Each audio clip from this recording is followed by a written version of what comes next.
सबैलाई नमस्कार। धनकुटा जिल्लाको धनकुटा नगरपालिका 1 हिले बजार सुन्दर ठाउँ मध्ये पहाडी लोकमार्गको ठ्याक्कै उसमा बसेको सुन्दर एउटा ठाउँ जहाँबाट हेर्न सकिने यो दृश्य ल हेर्नुस् कति मनमोहक छ, कति सुन्दर छ। ल हेर्नुस् है, हिले बजार म देखाउँदैछु है। ल अब आयो ल हिले बजार। आम्मामामा ल आउनुहोस्, यस्तो सुन्दर ठाउँ हेर्नको लागि, घुम्नको लागि, मनोरञ्जनका लागि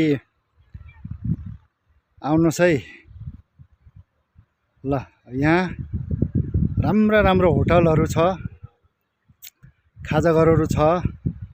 अब यहाँबाट चाहिँ के भने के हिले बजार मजाले देखिन्छ। नेपाली सेना 2 नम्बर बाहिनी अड्डा पनि देख्न सकिन्छ। त्यसपछि अब कञ्चनजङ्घा देखि लिएर मकालु हिमालहरू, अनि त्यसपछि जोयु आमादबलम लगायतका हिमालहरू देख्न सकिन्छ। त्यसपछि सुन्दर अनि यो पाखरीबास कृषि अनुसन्धान केन्द्र पनि देख्न सकिन्छ। र त्यस पछाडि पाखरीबास बजार हेर्नुस्, पाखरीबास बजार देख्न सकिन्छ भने सरर यसपछि गएर चाहिँ अर्को ल भोजपुरको यो टेम्के देख्न सकिन्छ। हेर्नुहोस् यहाँ ल मध्य पहाडी क्षेत्रको एउटा यो असाध्यै सुन्दर एउटा मनोरञ्जन गर्ने स्थान, हेर्ने दृश्यावलोकनको लागि।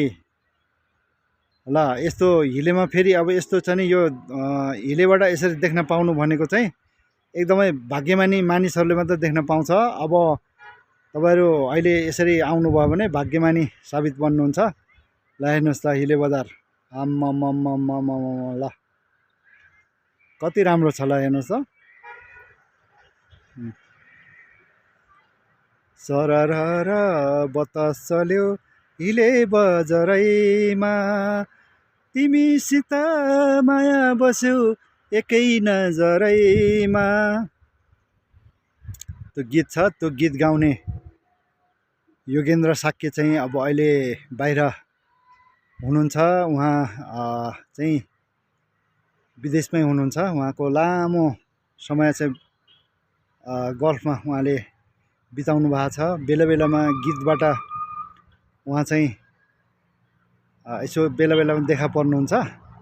ल उहाँको सम्झना स्वरूप एउटा गीत पनि राख्दै ल यो हाम्रो हिले बजार घुम्नको लागि सबैलाई निमन्त्रणा, देश विदेश रहनु भएको सबैलाई निमन्त्रणा छ है। ल र अनि यो भिडियो चाहिँ तपाईहरु संसारमा जहाँसुकै हुनुहुन्छ, यहाँ घुम्नु भइसकेका, यहाँ जन्मिनु भएका, यो ठाउँ छोडेर जानुभएका सबैले यो देख्ने बित्तिकै सेयर गरिदिनु हुन पनि म अनुरोध गर्दछु। ल एकचोटि चाहिँ घुम्न आउनुहोस् है।